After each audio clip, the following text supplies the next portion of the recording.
Voilà, troisième algorithme d'Euclide à programmer sur un tableur.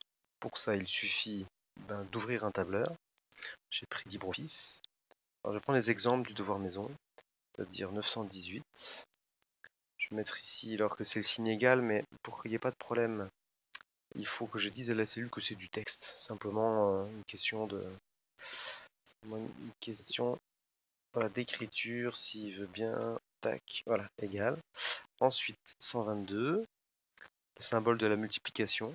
Alors c'est insertion, caractères spéciaux. Et donc du coup la multiplication est ici. Voilà.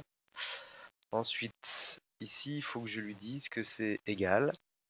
La division de ça, cette cellule A3, divisée par cette cellule C3. Sauf que si je fais ça, c'est une division décimale. Donc j'obtiens 7,52. Donc ce qu'il me faut, c'est la partie entière. Ça se dit ENT, et je ferme la parenthèse. Donc maintenant, j'ai bien ce nombre-là est égal à ce nombre-là multiplié par ça, c'est-à-dire on est sur le quotient, plus, alors pareil, je vais mettre format cellule, je lui dis que c'est du texte, et donc, alors je peux mettre le plus, et puis donc ici, il me faut le reste de la division euclidienne, c'est-à-dire qu'il faut que j'écrive égal, cette cellule-là, moins celle-ci, multipliée par celle-là. J'appuie sur Entrée, et donc j'obtiens au niveau du reste ça. Je vais simplement prendre tout ça, je centre pour que ce soit un peu plus joli, et je vais faire alors un copier-coller. Et simplement, alors ça, je copie, je colle juste en dessous.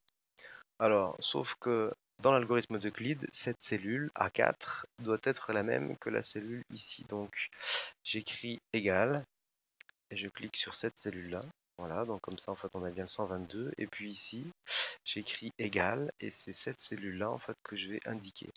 Alors, j'obtiens donc toujours pareil. Donc, cette cellule-là, c'est la même que celle-ci. La 64, c'est la même que le reste de la division euclidienne. Et je n'ai plus qu'à faire, je sélectionne les lignes. Je n'ai plus qu'à descendre jusqu'à ce que je veux. Et j'ai maintenant en fait mon algorithme d'Euclide.